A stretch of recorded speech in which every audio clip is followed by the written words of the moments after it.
O rei Salomão, em Provérbios 31, versículo 10 e seguintes, diz assim: uma esposa exemplar, feliz quem a encontrar, é muito mais valiosa que os rubis.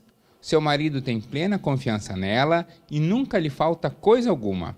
Ela só faz o bem e nunca o mal todos os dias da sua vida. Escolhe a lã e o linho e com prazer trabalha com as mãos. Como os navios mercantes, ela traz de longe as suas provisões. Antes de clarear o dia, ela se levanta, prepara comida para todos os da casa e dá tarefas às suas servas. Ela avalia um campo e o compra. Com o que ganha, planta uma vinha. Entrega-se com vontade ao seu trabalho. Seus braços são fortes e vigorosos. Administra bem o seu comércio lucrativo e a sua lâmpada fica acesa durante a noite. Nas mãos, segura o fuso e com os dedos toca a roca. Acolhe os necessitados e estende a mão aos pobres. Não teme por seus familiares quando chega a neve, pois todos eles vestem agasalhos puros. Faz cobertas para sua casa, veste-se de linho fino e de púrpura. Seu marido é respeitado na porta da cidade, onde toma assento entre as autoridades de sua terra. Ela faz vestes de linho e as vende, fornece cinto aos comerciantes, reveste de força e dignidade, sorri diante do futuro, fala com sabedoria, ensina com amor, cuida dos negócios da casa e não dá lugar à preguiça. Os seus filhos se levantam e a elogiam. Seu marido também a elogia, dizendo: muitas mulheres são exemplares, mas você supera a todas. A beleza é enganosa e a sua formosura é passageira, mas a mulher que teme o Senhor será para sempre elogiada. Que ela receba a recompensa merecida e as suas obras sejam elogiadas na porta da cidade. Eu sou o pastor Alan. Hoje é mais uma Quinta Teológica, essa vez especial pelo Dia das Mulheres, e hoje nós vamos conversar com a pastora Fabíola.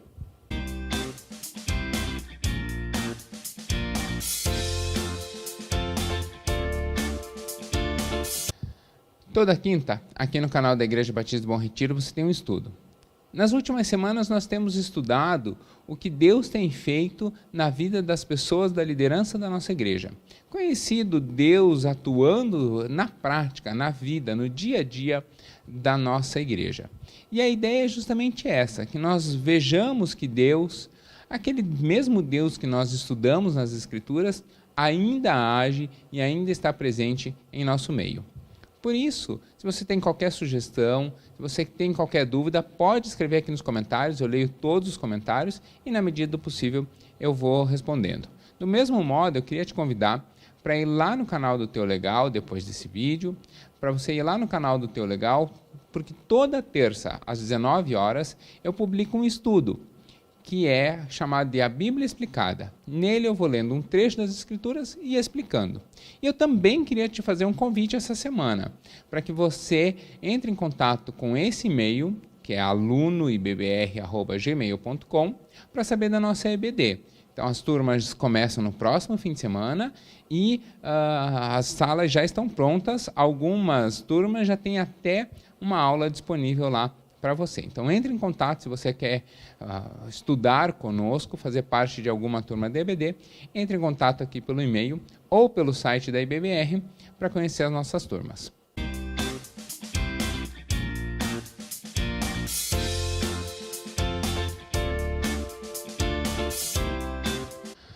Jesus andava com muitas mulheres. Ao ressuscitar, aparece primeiramente para mulheres.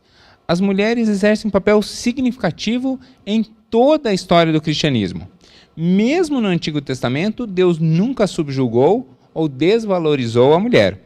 Muito pelo contrário. Mas para falar sobre mulheres, sobre o ministério feminino, eu chamei alguém que sabe muito mais sobre o assunto do que eu.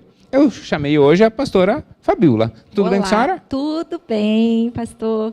Obrigada pelo convite, pelo carinho. Um grande prazer, uma alegria estar aqui hoje, nesse dia em que comemoramos o Dia Internacional da Mulher, para falar para as mulheres. E não só para as mulheres, né? Para todos aqueles que vão nos assistir também. Eu vou, talvez você ache estranho, mas eu vou chamar a pastora Fabíola de você, porque ela é minha amiga já faz um bom tempo. Isso, foi meu professor na faculdade, então... E ela é pastora batista, tem desenvolvido seu ministério de forma significativa junto com mulheres, mas ela não é nem a primeira pastora batista do Brasil, nem do Paraná. Nós temos outras representantes também. Nós nos conhecemos, como ela disse, antes mesmo deles chegarem na EBBR, mas o que eu conheço da pastora Fabíola é que ela sempre foi assim, uma pessoa muito agradável de conversar, sempre muito sorridente, muito sábia, alguém com grande discernimento espiritual e sempre voltada para as coisas de Deus. Hoje nós vamos conhecer um pouco mais da sua vida e como ela se torna a pastora Fabíola. Então, pastora Fabíola, a gente começa hoje querendo saber da sua conversão. Como foi a sua conversão? Então, eu me converti no ano de 1995. Eu já era casada, já tinha minha filha Natália com uns 3 aninhos. E eu estava grávida já do Arthur. E eu vim de um contexto familiar onde eu recebia muitas informações da parte religiosa e espiritual. Aquela confusão, aquele sincretismo. A gente faz tudo um pouco, todos os caminhos levam a Deus, né?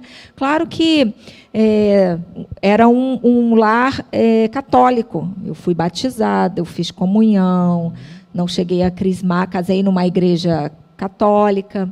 Tudo a gente vê que é muito mais por tradição, não, talvez nem por convicção e nem por participação, que eu não participava, não fazia parte tanto do contexto católico. E também buscava a Deus em outros lugares, em outras fontes. Tudo que vai chegando até a gente, todas as informações, tudo que vão falando, a gente vai absorvendo.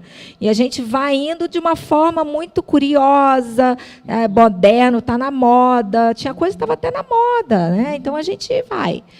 E foi assim. Mas depois eu me casei e o pastor Lobo sempre foi assim muito... de procurar, ele quer sempre fazer o que é certo, ele quer sempre saber a verdade, ele quer ir a fundo. Não adianta você falar para ele que isso aqui porque ele vai querer saber onde está escrito, quem escreveu, por que foi, o que acha, tudo isso ele vai questionar. E foi assim não foi também muito diferente com a palavra de Deus. Então, em todo o tempo também, ele me conta que na caminhada dele como militar, em escolas, sempre tinha o grupo de evangélicos. Ele se interessava muito, porque ele gostava muito dos ensinos da palavra da Bíblia. Ele tinha muito essa curiosidade, gostava muito. Ele é muito inteligente, ele gosta muito de ler. E assim, depois que nos casamos, ele já sabia tudo da minha vida religiosa, espiritual. Mas aí, quando a gente casa, que vai viver na mesma casa, começam umas coisinhas a se debater, a se espinhar, e aí isso não é certo, isso não pode ser, não quero, e foi ali indo. Não tivemos grandes embates quanto a isso, mas foi acontecendo algumas divergências, foram aflorando. Mas, então, perto de nós, eu já tinha a Natália, como falei, depois eu grávida já do Arthur. Aí, lá em Guaratinguetá, onde as crianças nasceram, onde nós moramos, foi a nossa primeira residência, primeiro posto dele ali, posição base como militar. Ali ele começou a se envolver muito com os evangélicos, e os evangélicos também muito com ele, claro, né? Viam a curiosidade, gostavam muito da nossa família, e começou aquele processo de evangelização na vida do Lobo, né? E que logo aconteceu. Então, ele se converteu na minha frente. E depois, ele em casa começou a trazer o evangelho, até aquela mudança de atitude, e eu fui percebendo. E aí as coisas foram, no comecinho, um pouco difíceis para mim, mas eu creio que Deus deu muita sabedoria para ele. Ele prontamente, logo que ele se converteu, ele já passou a ter experiências de jejum, de oração, de mudança, de se calar e testemunhar, né? E isso foi muito impactante para mim, né? E eu me lembro coisas que eu falava assim para ele, do tipo: meu Deus, você ama mais esse Jesus do que a mim. Eu cansei de te pedir para você não fazer isso, você fazia. Cansei de pedir para você mudar nesse aspecto, e você não mudar. Agora você encontra esse Jesus, você muda, hein? Esse Jesus é bom mesmo, né? Então, fiquei com aquele ciúminho ali. Mas logo depois, realmente, eu também tive um encontro com o Senhor Jesus. Eu me converti, eu fui para a igreja, aceitei o Senhor Jesus num dia, num encontro de jantar de Adonep, lembra da Adonep? Era um carioca lá famoso, que teve um contexto espiritual muito difícil, e aí no testemunho dele eu aceitei a Jesus, mas depois fui logo para a igreja lá em Guaratinguetá, onde nós nos convertemos, seguimos ali a caminhada com o pastor Valmir, logo descemos as águas juntos, em maio, o Arthur nasceu no dia 1º de junho de 1996, nós nos batizamos uma semana antes dele nascer. Então o pastor Lobo se converteu na minha frente, lá em 1995, mas ele me esperou, todo o processo de conversão, e aí ficamos naquela, eu acho que vou esperar o Arthur nascer, vão me batizar, não, né? Aí eu me batizei, e eu digo para o Arthur que ele se batizou 2 vezes, uma na minha barriga, e outra depois, quando ele já estava maiorzinho. Então, foi assim que aconteceu a minha conversão. E grávida na última semana. Uma semana depois ele nasceu. O pastor não ficou com medo de lhe batizar barrigudona? Nada? Não. Se ficou, não me falou nada. Então, mas eu me lembro, foi assim, eu desci, aí era diferente o batistério, né? Era assim para o chão, então fui descendo com todo aquele cuidado, depois subindo. Mas deu tudo certo. Uma semana depois nasceu o menino. Mas nem toda esposa de pastor é pastora, né? Ser pastor ou pastora é um chamado pastoral, um chamado específico. Como se deu o seu chamado? Sim. Assim também como muitas pessoas pastoreiam sem ter a função de pastor, né? Então, o meu chamado aconteceu de uma forma que eu comecei a perceber a necessidade por conta do momento, da situação do meu marido como pastor. Então, eu comecei a perceber que realmente era aquilo que Deus tinha para a vida dele, a aceitação da vida dele como pastor, ao ponto de ir deixando a sua profissão, e o chamado muito forte, as coisas acontecendo, os frutos vindo. Então, eu percebi isso nele, e aí, prontamente, eu percebi e entendi que seria muito mais útil para o reino, para Deus, eu estar com ele. E aí, o chamado é o que tem que ser impactante, tem que fazer a diferença. E foi quando eu decidi que eu largaria a minha profissão, eu deixaria a minha profissão de dentista, inicialmente, né? Para servir a Deus, ao lado do meu marido, junto com ele, porque eu entendo a importância da mulher, da pastora, ao lado do seu esposo. E aí, essa é uma curiosidade, inclusive, que o pessoal tem, porque isso é recorrente me perguntarem isso. Existe pastora na Igreja Batista e o caminho para ser pastor ou para ser pastora é exatamente o mesmo? A gente faz uma prova, que é uma prova oral. O concílio é o mesmo? Sim, é tudo igual. Existe a primeira pergunta. Existe, sim, mulheres pastoras na convenção. Eu vou falar daqui da nossa, né, pastor do Paraná. Não sei das demais, mas eu sei também que tem. Aqui no Paraná, sim, existe pastoras, né? No meu caso, eu sou uma pastora da Convenção Batista. O processo é o mesmo, temos que fazer a faculdade teológica, cursamos a faculdade como outra faculdade qualquer, aí, direito, medicina, odontologia, professora, e passado pelo curso de teologia, aí então depois você é ordenado. Então, primeiro você se forma, são coisas diferentes. Você é teólogo, o teólogo tem um monte, qualquer pessoa pode fazer teologia, qualquer um pode fazer. Aí depois, então, vem o chamado concílio, que é uma prova, o qual a sua igreja vai solicitar para a convenção, para que você seja examinado, para que você seja aceito como um pastor da convenção.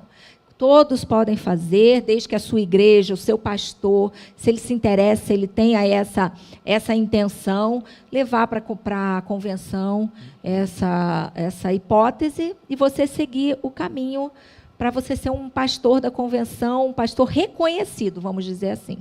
Mas todos podem fazer, tem mulheres, homens, jovens, idosos, pessoas de mais idade, pessoas com outras profissões que já deixaram e depois querem retornar.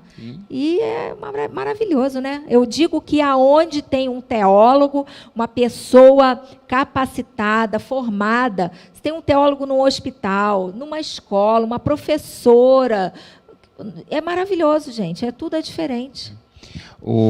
Sobre o concílio da pastora Fabíola, nós estudamos juntos para o concílio. O pastor me auxiliou, me preparou. Porque, na verdade, eu perdi tempo, na verdade, porque eu cheguei lá, você já sabia as respostas, essa que é a verdade.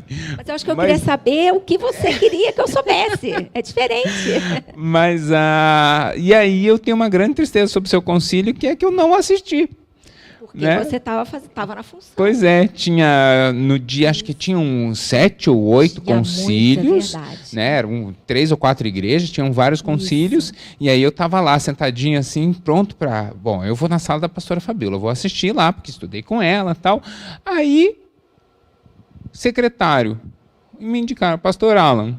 Tá bom, então eu fui ser secretário em um outro concílio. Você foi para uma outra sala. Foi para uma outra sala. Você foi cumprir a sua missão. Pois é, não assisti o seu concílio. Mas eu até depois eu perguntei para o pessoal todo muito elogioso com relação às suas respostas.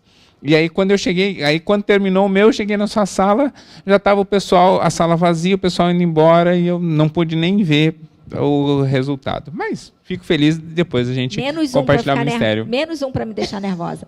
Não, estava lá de apoio. Não estava lá para examinar, ia estar lá de apoio. Mas aí, então, você já deu 2 dicas. Falou de ser dentista e pastora. A minha próxima pergunta é justamente sobre sua vida. É mais difícil ser dentista, oficial da aeronáutica, eu sei que você foi oficial da aeronáutica, ou pastora? Eu diria diferente. Não existe assim, não tem como eu fazer uma escala o que foi mais difícil. Não, eu não diria assim. São situações diferentes, funções diferentes, né? Então, eu como dentista, que foi a minha primeira profissão, eu sempre gostei muito da odontologia, eu fiz por escolha, amei o tempo que trabalhei, amava o que eu fazia. E realmente eu deixei para seguir, para cumprir esse chamado pastoral lá do meu marido. Então, não é uma questão de ser mais difícil, o que é mais difícil, não. Eu acho que quando você faz aquilo que você ama, você faz bem feito, a leveza. Então, é algo tranquilo, que soa de uma forma tranquila, né? É claro que a odontologia é uma profissão... É difícil, é trabalhosa, tem que ter dedicação, como muitas outras áreas. Então, mas é uma área realmente que eu gostava muito. Depois veio, então, o ser militar. Foi outra coisa, eu costumo dizer que é como as coisas na minha vida nasceram, aconteceram de uma forma com tanta tranquilidade, aí a gente vê o quê? O cumprimento daquilo que Deus tem para a nossa vida. Então, eu creio realmente que Deus sabe, prepara a gente, Ele já sabe, Ele tem os propósitos para a nossa vida, Ele já tem as coisas determinadas, só basta ali realmente aquela empurradinha, né? Aquela aceitação, vai de mim aceitar, querer. Eu poderia ter continuado como dentista, né? Eu estaria até hoje aí, trabalhando como dentista, e assim por diante. Mas ser militar foi também algo que eu gostei muito, uma área maravilhosa, ali eu aprendi muito, e como militar, eu exercia a minha função de dentista. Então, isso é importante saber. O militar, ele exerce uma função nas Forças Armadas, né? Então, existe lá o cara, ele é militar, ele é médico, ele é militar, ele é o advogado, ele é militar, ele é o secretário, ele é militar, ele é o administrador, todas essas áreas, eles têm as faculdades. Então, eu continuei exercendo a minha função de dentista dentro de um outro universo. Foi muito bom, ali eu aprendi muitas coisas. Fiquei 9 anos ali, servindo como tenente na aeronáutica, e foi um tempo realmente de crescimento e aprendizado. E depois, como o que é mais difícil ser pastora, também é algo que é muito gratificante quando a gente sabe que tem esse chamado, que tem realmente essa convicção que é Deus que está te chamando, então você consegue exercer com muita tranquilidade. Não tem peso. As coisas, quando você quer fazer coisas que realmente não são coisas que são desejo do seu coração, são coisas que Deus determina, te chama para fazer, aí elas ficam pesadas, ficam trabalhosas, ficam cansativas, você não vê crescer, não vê deslanchar, não vê acontecer, porque não há ali esse entendimento. Então, acho que o entendimento do seu coração com o coração de Deus, essa união, isso aí faz com que as coisas aconteçam. E, dentre tantas mulheres que há na Bíblia, qual delas a senhora mais admira e por quê? Eu não tenho nenhuma mulher da Bíblia que eu admire mais. Se eu dissesse aqui, eu admiro mais Sara, Abigail, Raquel, Ruth, Maria, não. Eu admiro todas. Eu aprendo com todas. Todas as passagens. Às vezes tem mulheres na Bíblia que falam tão pouco sobre elas. Às vezes as pessoas, quando a gente ministra aqui para mulheres, falam assim, meu Deus, eu nem sabia que tinha essa mulher na Bíblia. Às vezes nem o nome, né? A mulher do fluxo de sangue, qual é o nome dela? Não tem nome. É a mulher do fluxo de sangue. Então não tem nome. A mulher samaritana. A mulher que foi pega em adultério, que Jesus escreve lá no chão. Isso. Não tem o nome. Não tem o nome.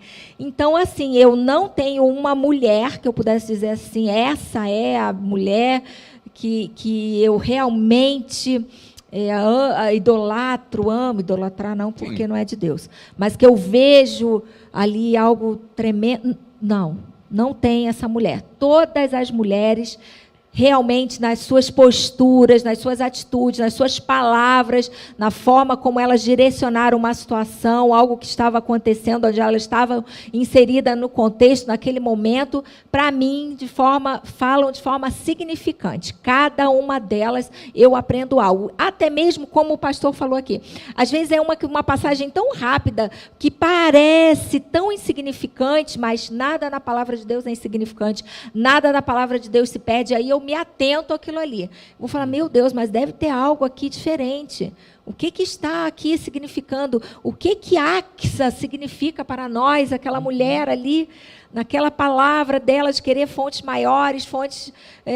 Eu falei, não, há alguma coisa aqui. E aí eu fico ali pedindo realmente ao Espírito Santo para me ensinar, ou então me mostrar aquele coração daquela mulher.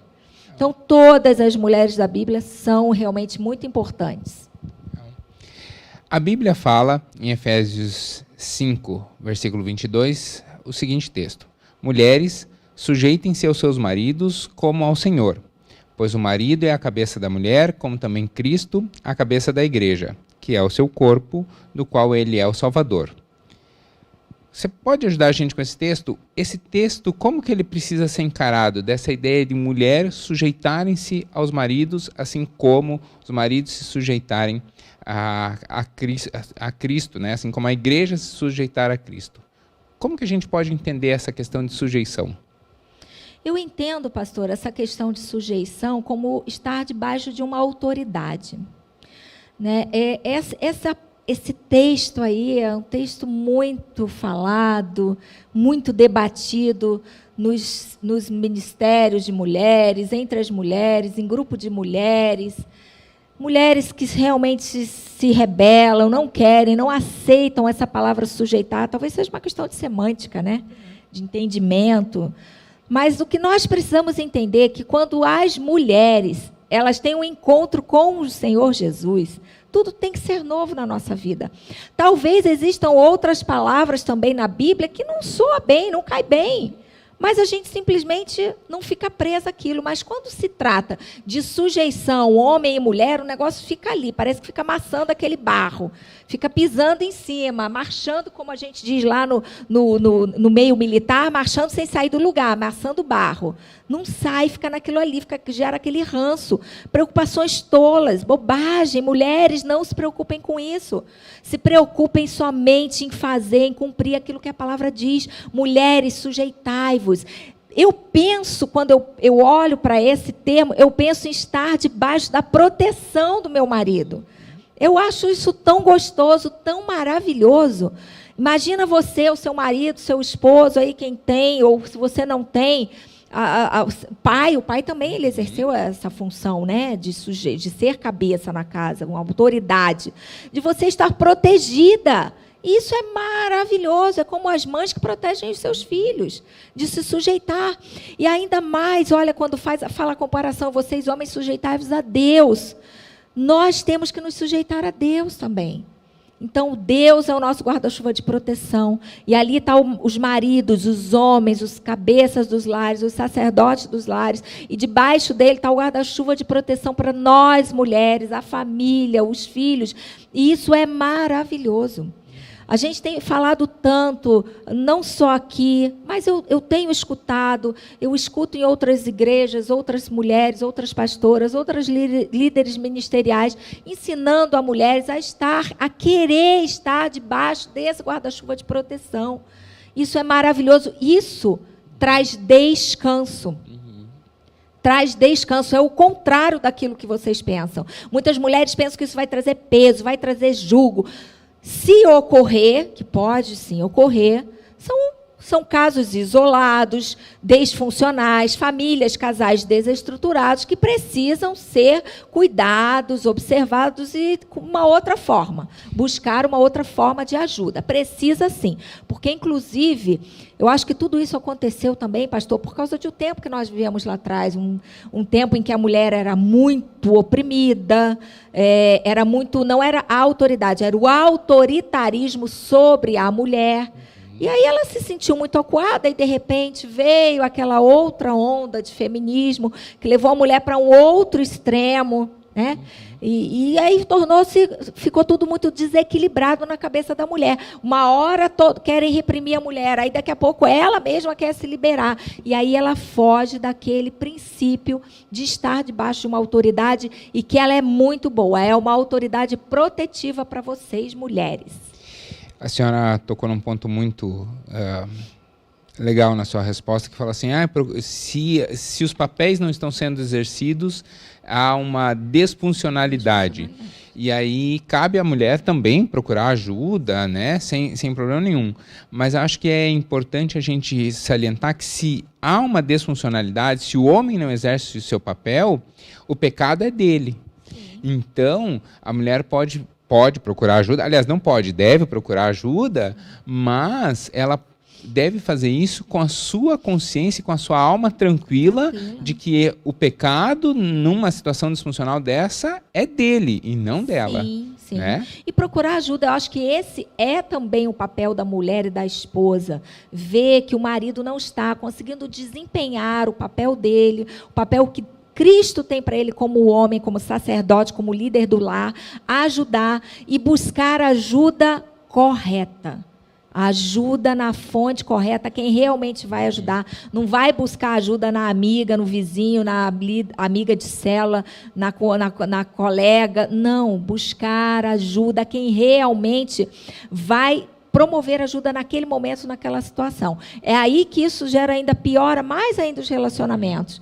Quer dizer, o casal já não está legal, já não está vivendo um momento legal ali na vida. Ainda vai buscar uma ajuda que não está especializada, não tem a visão de Cristo. Aí traz para dentro mais veneno, mais complicação e vai cada vez mais piorando, deteriorando o relacionamento marido e esposa. Gênesis vai narrar que Eva apanhou o fruto e ofereceu a Adão. A queda é culpa da mulher? Não, a queda não é culpa da mulher, porque se nós formos, até como o pastor aqui falou lá do texto de Gênesis, se a gente for mais um pouquinho também antes, a gente vai ver que Deus falou com Adão.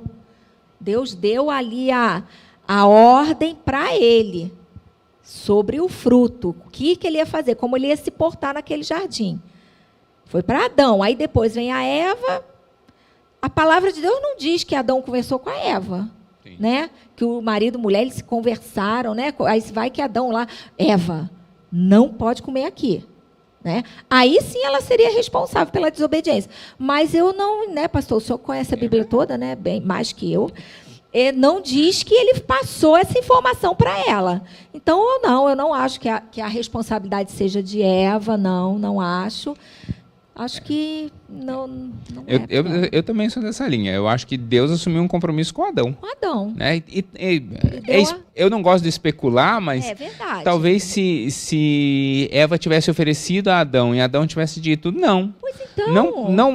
Nós não devemos comer isso. E eu vou pedir perdão a Deus por ter feito isso. Talvez eu estivesse no paraíso até hoje. Pois né? Então é verdade, pastor. Agora, por que será que Adão não falou, né? Ele ficou calado. Porque a omissão de Adão. Tem livro, né? A omissão de Adão.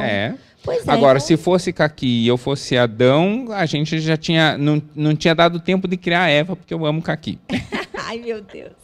A Bíblia é machista? Não. Essa é uma pergunta bem comum. A Bíblia é machista? Não, eu não acho a Bíblia machista. Não acho. Não posso dizer que a Bíblia é machista, tendo em vista que se trata de tantas mulheres, faz referência a tantas mulheres, onde as mulheres foram ouvidas, onde elas tiveram papéis importantes em resoluções de situações ali. Mulheres que geraram filhos, que foram grandes reis, grandes profetas. Mulheres tiveram um papel importante, fundamental. Não, eu não considero a Bíblia machista. Se a Bíblia fosse machista, eu acho que ela não tocaria em mulheres, no nome de mulheres, na importância das mulheres, não teria exaltado mulheres no sentido de exaltar a sua atitude, uma palavra que ela deu. Nós temos ali a juíza Débora, era uma mulher reconhecida, buscada, as pessoas iam buscar nela conselhos. Então, eu não creio que a Bíblia seja machista, não. Eu também acho que não. Qual o maior desafio e a maior alegria do ministério pastoral? O maior desafio... Olha, o maior desafio é quando nós queremos, lutamos para ver vidas restauradas, identidades restauradas, relacionamentos restaurados, pessoas restauradas, na verdade. É um processo de conversão. Então, esse é um desafio para nós. Quando nós vemos uma pessoa que chega, um casamento, às vezes, destruído, e a gente vai ali com toda a força para lutar, para se empenhar, para ver a vitória ali. Quando nós vemos uma pessoa que chega destruída, sem saber quem ela é, seja destruída não só em vícios, mas perdida. Então, aquilo é um desafio, porque é difícil demais você fazer as pessoas entenderem. Mudança de mente, mudança de atitude, mudança de pensamento, mudança, dizer que aceitar, levantar a mão, aceitar Jesus como seu Senhor e Salvador, numa igreja, num culto onde você ouve uma palavra, e a palavra é impactante, e recebe, é acolhida no seu coração, parece até que é fácil. Parece até que é fácil. E ainda assim as pessoas lutam com a vergonha. Ai, que vergonha de lá na frente. Será que vai muita gente hoje? Vou deixar eu primeiro. Eu me lembro que quando eu levantei minha mão, que eu aceitei que eu fui lá na frente, só tinha eu, minha família, eu grávida ainda bem pouquinho, pouca barriga, a Natália agarrada em mim, tinha um pouquinho de gente. Falei, ai, que vergonha. E a gente, né, mas eu não conheço ninguém. Então, a nossa luta é essa. Esse é um desafio. Que as pessoas entendam que depois de levantar a mão, aí vem um processo. Aí o pastor começa a se empenhar, a cuidar, a começar a educar. Literalmente a palavra é essa, educar. Dizer que isso está errado, que não é mais assim, que você precisa mudar, que isso que você fazia não é mais legal, não é bacana. Você tem que mudar de atitude, de pensamento, de posicionamento, de postura, aquilo que você fala, tudo isso. Então, esse é o grande desafio. E, consequentemente, a maior alegria é realmente ver pessoas transformadas. A maior alegria, realmente, gente, é ver um casamento restaurado. É ver que é um casamento quando as pessoas se entregam, quando as pessoas entendem, eu errei, eu fiz isso, eu tenho que parar, eu tenho que buscar, eu tenho que me consertar. Eu tenho que pegar o meu filho, eu tenho que liberar perdão, eu tenho que saber o que aconteceu. E quando a gente vê que o nosso papel pastoral, aquilo que você está pregando, aquilo que você está falando, que você está ensinando, está realmente repercutindo na vida das pessoas e fazendo com que as pessoas sejam transformadas, isso é maravilhoso. Porque esse é o processo pelo qual outras vidas vão se converter. Ninguém vai somente se converter olhando o que o pastor, ouvindo o que o pastor está pregando. Claro que quem faz essa obra é o Espírito Santo, né? Se eu disser assim que não é só assim, não é desse jeito. O Espírito Santo é que sabe todas as coisas. Mas é o nosso testemunho, a nossa vida, ela fala muito mais do que as nossas palavras. A palavra de Jesus, que é a Bíblia, ela liberta e ela tem que ser pregada, é isso que o pastor Lobo nos ensina. Mas a nossa vida, então essa é uma grande alegria quando você vê as famílias chegando sorridentes, transformadas, os filhos voltando, tendo toda aquela alegria, homens e mulheres juntos, isso é maravilhoso. Essa é uma grande alegria do ministério pastoral. É você ver que aquilo que você está fazendo está dando certo. E aí, na caminhada para se tornar uma pastora, a senhora falou da faculdade de teologia. Eu já sei essa resposta, porque estou lá dentro. Mas tinha muitas mulheres na sua turma e quem faz teologia só pode ser pastor? Tinha sim, mulheres, acho que era bem dividido. Tinha de outros estados, tinha bastante mulheres, como tem, e nas outras turmas também, que eu via lá quando nos encontramos, tem bastante. Né? O senhor está lá sempre, né? Você, a gente combinou que ia falar você, né? Tá bom, perdão. Aí a gente vê lá, né? Muitas mulheres. Então, muitas mulheres têm procurado a faculdade de teologia. E a outra pergunta é se todas as pessoas que fazem faculdade teológica para ser pastor, não. Não, para ser teólogo, né? A pessoa pode se formar em teologia e ser um professor. No caso, o pastor Alan é um professor, um teólogo, conhecedor das Escrituras, né? E dentro da teologia você pode desenvolver muitas outras áreas. Um teólogo ele pode trabalhar em hospital. Olha que coisa tremenda. Você está ali fazendo um procedimento, já pega na mão. Às vezes não pode orar, mas uma palavra ali interna, ainda que seja o Senhor Jesus, recebe. Numa escola, meu Deus, aquelas crianças, quando chega, se você olhar elas com um olhar diferente, vê uma palavra realmente ali algo que você aprendeu, uma forma de evangelizar, uma forma de levar o evangelho até eles, coisas que você aprende na faculdade. Então, é muito bom. Então, a faculdade teológica não é só para a formação do pastor, que vai exercer o ministério pastoral na igreja, mas em muitas áreas na nossa vida, no nosso contexto atual, pode ser muito útil mesmo. E existem pessoas, inclusive, que fazem para uma realização pessoal mesmo. Eu quero conhecer ainda mais a palavra de Deus, eu quero conhecer, né, de modo mais sistêmico, mais aprofundado a palavra de Deus. Como tem muitas pessoas também, né, que fazem outras faculdades e não exercem. Para realização pessoal mesmo. Né? Olha, direito é algo que a gente vê. Quantas pessoas, às vezes, ser formado em direito, gosto das leis, gosto de saber, gosto de...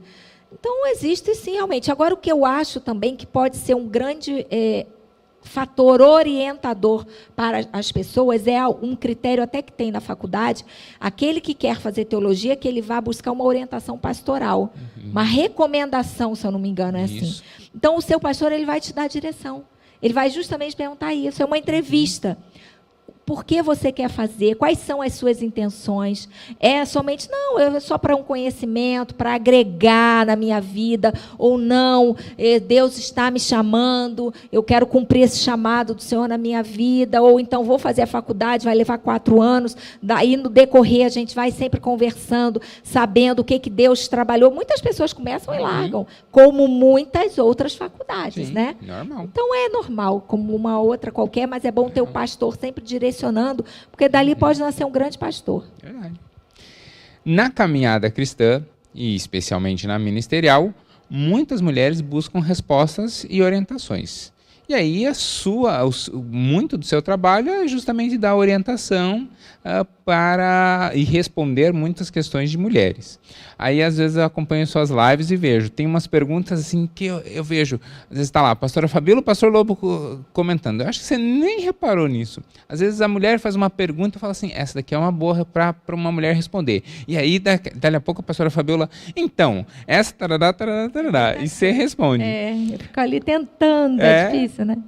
Porque aparecem muitos e tal, às vezes acaba escapando. Mas na sua experiência, qual é a maior lacuna, o maior campo de dificuldade das mulheres com relação à vida cristã e por que essa é a maior dificuldade que elas têm? Eu acho que a maior dificuldade justamente é algo que a gente já respondeu lá atrás, que é a submissão. É algo muito difícil. Essa palavra não soa bem para as mulheres, elas não entendem, algumas mulheres não entendem, é difícil, e eu vou, aqui Eu vejo na caminhada junto com as mulheres, eu vejo muita rebelião. A rebelião. Então, mulheres, não deixe a rebelião, a rebeldia achar acolhida no seu coração. Não deixe, isso não é bom. E em outras áreas também. Eu vejo a mulher, quando ela... A gente está falando de mulher, né? É chato, parece até que eu fico só falando de mulher. Mas tem em todas as outras áreas. Quando a pessoa tem a rebeldia realmente no seu coração, ela tem em todas as áreas. Seja com o seu chefe, com o seu pastor, com o seu líder de célula, com tudo. Todo lugar, nada nunca está bom. Aí a gente vê que aquela rebeldia é algo que está na natureza dela e precisa ser trabalhado como um pecado e grave. Mas existe algumas vezes uma rebeldia, uma rebelião momentânea. Não está passando um momento legal no seu trabalho, seja no seu grupo, na sua célula, na sua igreja, ali ela desenvolve aquela característica ali, a gente vê que é algo bem pontual, né? E aí a gente também tem como cuidar isso. O problema é você ver como você vai reagir àquilo ali. Nós temos problemas de diversas naturezas no nosso trabalho, para quem trabalha fora, com o chefe. Gente, quem nunca teve problema com o chefe? Quem nunca teve, não concordava com muitas coisas que ele fazia? Ou seja, na sua célula, quantas pessoas às vezes vão na sala, a gente escuta. Gente, a gente só precisa aprender que a rebelião é como um pecado de feitiçaria, diz isso lá na palavra do Senhor, lá em Deuteronômio, faz essa comparação terrível. E feitiçaria é manipulação de mundo espiritual, e ali um contexto é mundo espiritual de trevas. Você não pode deixar e achar acolhida no seu coração nada de rebelião, nada de rejeição. Então, conserta rápido. Então, mulheres têm essa lacuna, eu acho que essa é a grande dificuldade. Dificuldade de lidar com as mulheres é nessa área aí. E aí... Nós também, né, porque, né, pastor, porque o feminismo atrapalhou muito. Atrapalhou muito, veio trazendo contextos completamente antibíblicos. E que nem é a hora de tocar nisso aqui agora, né? Mas todos nós lembramos, quem estudou a história lembra como foi. Foi completamente antibíblico. Então, não cabe mais nos dias de hoje a gente fazer nenhum apontamento de feminismo. Nada sobre isso. Porque também, se você for conversar com uma feminista, ela é bem oportunista também, né? O feminismo, para ela pega porque ela quer. Porque na hora ela tiver que trocar o pneu, ela tem que chamar um homem. Eu, pelo menos, não troco pneu, não estou querendo, né? Eu tenho uma amiga pastora, ela diz assim, eu não quero trocar pneu, eu quero ficar bem do jeito que eu estou, quietinha. Deixa o bem, ela chama o bem, deixa o bem, vamos ver o que o bem quer.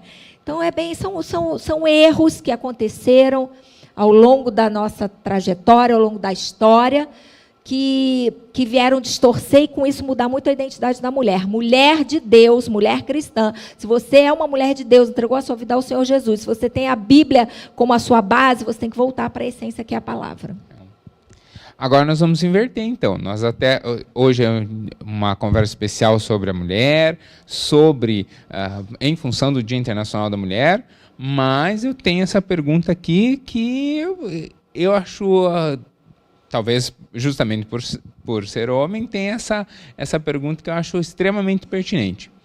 Que lição, instrução ou puxão de orelha uma pastora direcionaria a um homem ou aos homens que nos acompanham hoje? Para os homens, bom, então se é para os homens, não é para casados, não é para solteiros, viúvos, velhos, novos, para os homens. Se puder algo global, isso. Ou se quiser direcionar... Para os homens, sejam os homens que a Bíblia diz que vocês têm que ser.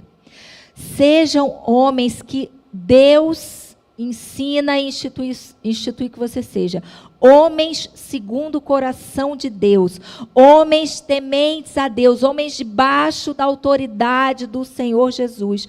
Homens que trabalhem. Homens que sejam supridor, sacerdote, sustentador. Homens que tenham o seu conselho, a sua palavra sempre pautada na palavra do Senhor. Porque se vocês forem homens assim, aí vocês vão ser homens casados de Deus, vocês vão ser pais, vocês vão ser chefes, líderes, ou empregados, ou empregadores. Aonde quer que vocês estejam, vocês vão exercer realmente o sacerdócio masculino, o papel de homem, exatamente como aquilo que Deus quer para vocês. Então, não se percam também nesse quesito. Não deixe ler a palavra para pegar e ser só em algumas áreas da vida de vocês. Não, sejam íntegros, sejam totais em tudo aquilo que Deus tem para vocês. E aí vocês vão desenvolver o seu papel como homem, como a figura masculina de homem, de sacerdote, realmente, em qualquer área onde vocês estejam. Legal. Qual é o valor da mulher para o coração de Deus? Puxa vida, é um valor, assim, realmente inestimável, grande demais. Grande demais. Eu me sinto...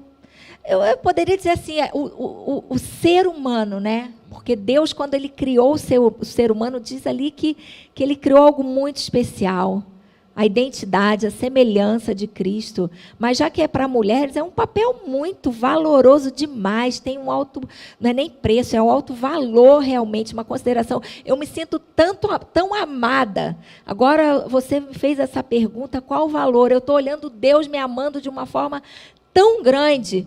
A mim hoje, e as mulheres, vocês que estão em casa, pode ser que você esteja aí pensando, mas a minha vida, que amor é esse? Olha o que eu estou passando, olha esse problema, olha isso, olha o marido, o casamento, sei o que, tal, o trabalho, o dinheiro. Não.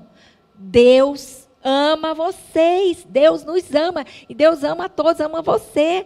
Como homem, a todos os homens também que possam estar nos assistindo, porque somos criaturas perfeitas, feitas por Deus. E você, mulher, tem um alto valor, um valor inestimável. Você é uma pedra preciosa, linda aos olhos do Pai.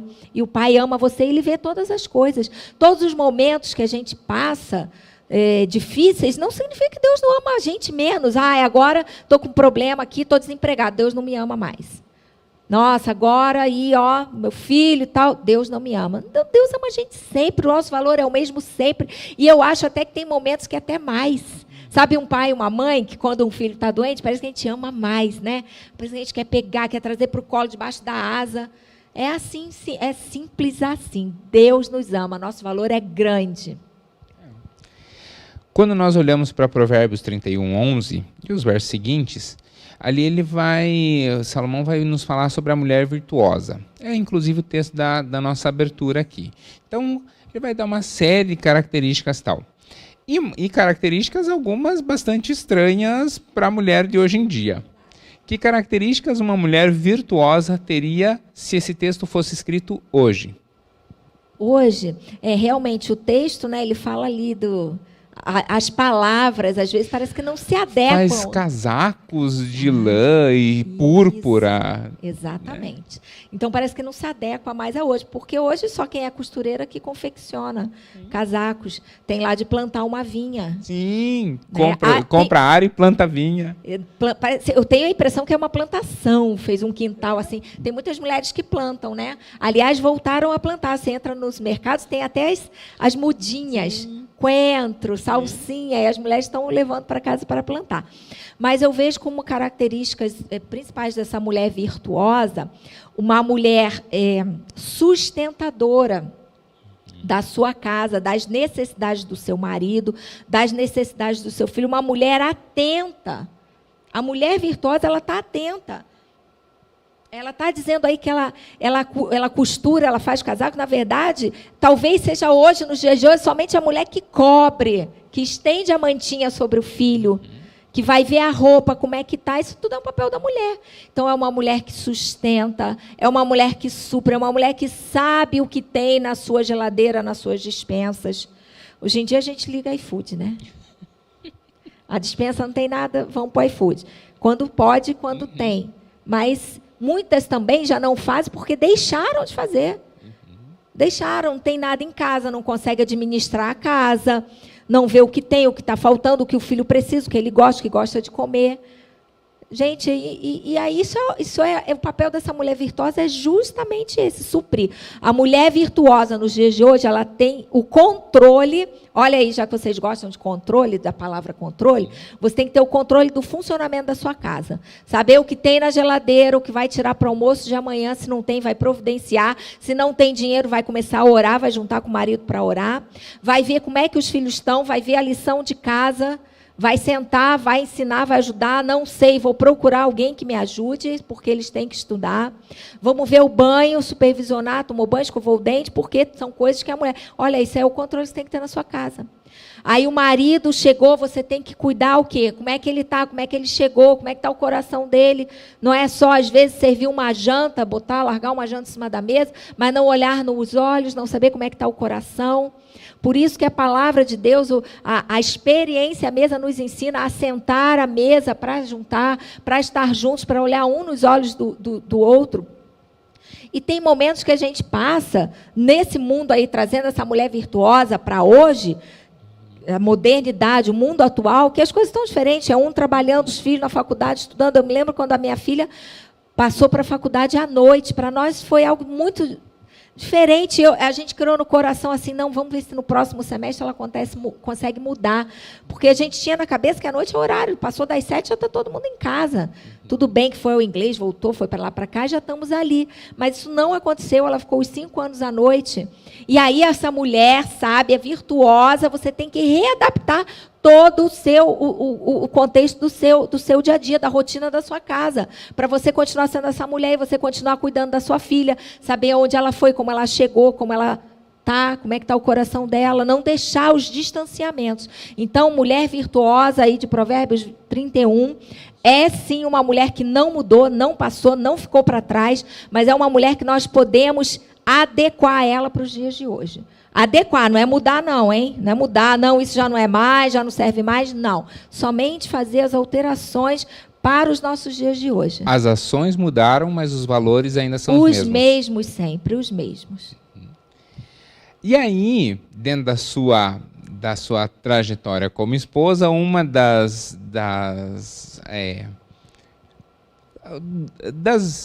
acompanhamentos que a senhora fez nas viagens do Pastor Lobo é ir para Israel. Como foi a sua primeira viagem a Israel? Como é chegar em Israel pela primeira vez? Primeiro a gente vai para Israel, a gente já vai gerando, desde quando você começa a se preparar para isso, você já vai gerando muita expectativa no seu coração. A gente faz aquelas campanhas de leitura da Bíblia, que a gente lê a Bíblia, mas aí você começa realmente a voltar para a parte histórica, para entender, para lembrar, porque vai chegar lá, vai vir um monte de informação, você precisa estar situado, né? Mas quando você realmente chega lá, é algo impactante. Eu não sou, assim, uma pessoa muito emotiva, não sou. Mas quando entra ali, geralmente, dependendo do horário, a gente entrou à noite, o ônibus entra, né? Vem trazendo todos, é impactante, você chora sem você querer. O guia, que geralmente é judeu, dali da região, ele está falando alguma coisa, ao fundo sempre eles deixam músicas de lá também tocando. Você é tomado por algo muito especial, muito diferente, é um ambiente espiritual. Ali eu entendi o que é um ambiente. Era como se realmente estamos pisando na Terra Santa. Ali onde Jesus andou, é sobrenatural, nosso coração se inunda, e aí depois que você entra, que você chora todos os dias. Todos os dias, cada lugar, quando você mergulha nas Escrituras, a palavra de Deus, ela fica em 3D assim na tua frente, e você está fazendo tudo aquilo ali. Quando você faz o caminho da Via Dolorosa, você sente de chorar, tudo é diferente. É maravilhoso, realmente é uma das viagens mais fantásticas que eu recomendo a todos. Se você puder escolher, aí, eu sei que tem muitas pessoas, eu queria conhecer Nova York, Paris, Praia, Cancún, México, sei lá. Mas eu acho que um cristão, você coloca aí na sua listinha, eu não quero morrer antes de ir a Israel. É muito importante. E várias vezes, pastor, depois nas outras caravanas que fomos, pessoas de idade. Né? E a gente fica preocupado com elas. Às vezes vai um filho, vai um neto, já foi neto, ajudando, a gente fica... Mas eles têm assim, eu quero ir porque... E depois eles voltam, eles falam assim, agora eu posso morrer. Sabe, engraçado, tipo assim, cumprir. e graças a Deus está tudo bem, né? Mas realmente eles têm razão. Aí você tem idade, aí vai passar esse Covid todo e você prioriza aí, eu quero conhecer porque é algo, é um diferencial tremendo, vai mudar, tudo muda, você vê tudo de uma outra forma, você vai enxergar a Bíblia de uma outra forma. Por falar em Bíblia, qual é o seu livro preferido e por quê? É como a mulher, você perguntou se tinha uma mulher preferida, não tenho. Eu também não tenho um livro preferido, que me chame mais atenção, que fale mais ao meu coração. Não tenho. A Bíblia toda, para mim, é muito importante. Eu gosto muito. Os capítulos, os livros, eles se completam, né? Eu gosto muito do Velho Testamento. Eu gosto, porque eu gosto de história. Eu gosto muito, eu entendo, eu mergulho, eu digo que eu mergulho no personagem, eu me reporto ali naquele momento, mas eu gosto de toda a Bíblia. Toda a Bíblia, não tem como eu falar que eu gosto mais de um livro especificamente. Tá bom. Agora vem a pergunta mais difícil, nós já estamos caminhando para o final, e essa é talvez a mais fácil ou a mais difícil? Que pergunta eu não lhe fiz, mas eu deveria ter feito? Ah, que pergunta. Você não me perguntou quem é o meu pastor. Quem é o seu pastor? Meu pastor é o pastor Lobo. É o seu pastor. Essa pergunta você não me fez, viu? Muitas pessoas, elas têm essa curiosidade de saber quem pastoreia o meu coração. Porque é assim, sabe, pastor Alan? Como se diz por aí. O médico, ele pode ser médico de todos lá. Às vezes, na família dele, às vezes ele não consegue exercer bem, né, dentro da sua casa. O pediatra, ele é pediatra para os outros. Para o filho, seria bom que fosse um outro pediatra. O psicólogo, ele é para os outros muito bem. Para dentro da sua casa, talvez ele precise chamar um colega, encaminhar para um colega. E aí, com o pastor, não é muito diferente. Fala assim, o pastor, ele pastoreia toda a igreja IBBR, mas e o pastora Fabíola, quem é o seu pastor? Meu pastor é o pastor Lobo. Eu vejo no pastor Lobo, que por acaso é o meu marido, mas eu vejo nele o meu pastor. Porque, como sempre ele fala aqui no púlpito, nós somos os melhores amigos uns do outro. Nós realmente nos conhecemos no andar. Eu conheço o pastor Lobo no andar, no olhar. Eu conheço ele na forma como ele entra, eu já sei o que está acontecendo. E como mulher sábia, o meu papel sempre é o quê? Acomodar, apaziguar todas as coisas. Mas, apesar de tudo isso, porque quando nós vivemos em casa, na nossa intimidade, do nosso lar, como marido e esposa, isso não tira dele o papel dele ser o meu pastor. Porque o pastor Lobo, ele vive o que ele prega. Ele é desse jeito. Então, ele é o meu pastor, pastoreia o meu coração. Não tem absolutamente nada que eu não queira falar para ele, que eu esteja passando, que aconteceu, que eu esteja passando. Ele prontamente. Esse é o pastor. O pastor é aquela pessoa que você tem que chegar, aconteceu isso, pastor, essa pessoa, aconteceu isso, meu coração. Tem essa intimidade, saber a confiança, que dali vai ficar, que dali ele vai te dar uma palavra, que vai te encorajar, que vai gerar cura, que vai te ajudar. Então, ele é o meu pastor, é o meu marido, meu amado, meu amigo. Ai, até me engasguei. E aí, a gente sempre encerra com o convidado orando. Então, eu gostaria de pedir se a senhora pode orar pela gente. Então, vamos orar. Agradecer, pastor, foi uma bênção, viu? Muito boa essa entrevista, esse momento de estarmos aqui falando para mulheres, de mulheres, sobre mulheres. E que vocês, mulheres, aí não percam essa essência, não percam aquilo que Deus tem na palavra dele para vocês, mulheres. Porque nós precisamos saber que a palavra de Deus, ela é a verdade, ela é adequada sempre em toda a época, as ocasiões e para qualquer pessoa, e ela vai suprir.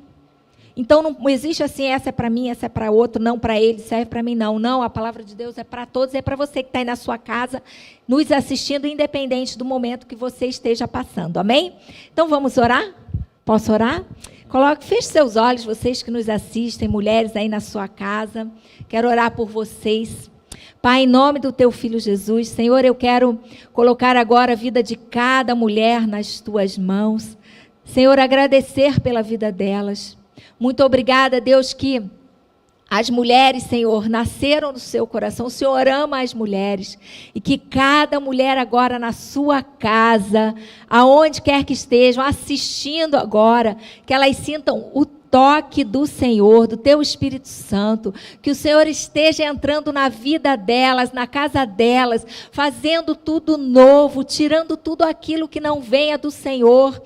Toda palavra errada, todo sentimento, tudo que está incomodando agora, toda situação difícil, talvez uma tristeza, Pai. Senhor, em nome de Jesus, que o Teu Espírito Santo entre agora e faça uma obra de cura, uma obra tremenda, e que nasça agora mulheres segundo o Teu coração, mulheres fortalecidas no Senhor, mulheres submissas ao Senhor, mulheres submissas à Tua palavra, cumpridoras da Tua palavra, do chamado que o Senhor tem para a vida de cada um delas, e mulheres que realmente façam a diferença onde quer que elas estejam, no trabalho, na sua casa, onde quer, Pai, que sejam mulheres que realmente levem o seu evangelho para frente, Senhor. Muito obrigada, Deus, porque o Senhor separou um dia especial, todos os dias são especiais, mas o Senhor tem esse dia, um dia para as mulheres, Pai, mas que nós também como mulheres queremos reconhecer que o Senhor é o nosso sustentador. Só o Senhor pode fazer Dia Internacional da Mulher diferente.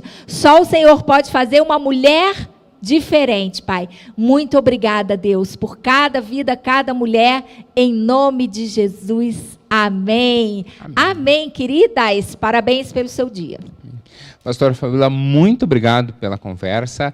É um prazer poder conversar formalmente contigo, porque a gente conversa é verdade, sempre. A gente conversa sempre, mas foi um prazer, pastor. Muito obrigado pelo carinho, pela confiança. Obrigado.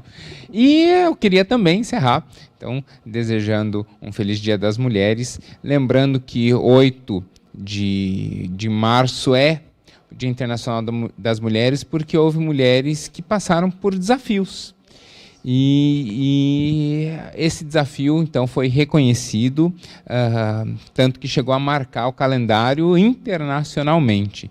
E a minha esperança é justamente essa, de que cada desafio que as mulheres estejam passando hoje possam prontamente e logo a mão de Deus estar sobre esse desafio e que isso elas possam transformar essa dificuldade hoje, ou esse desafio hoje, em um belo testemunho logo, logo. Por isso, amém, a gente registra os nossos parabéns. Amém. Muito obrigado por ter acompanhado até aqui. Manda essa mensagem para sua mãe, para sua tia, para sua prima, para a mulherada toda da família. Se você é mulher, manda para suas amigas. Entre em contato com a gente. Nós estamos aqui justamente para abençoar a sua vida. Você não caminha sozinho, você não caminha sozinha se você não quiser. A Igreja Batista do Bom Retiro está aqui para abençoar a sua vida. Deus abençoe. Tchau, tchau. Deus abençoe. Tchau.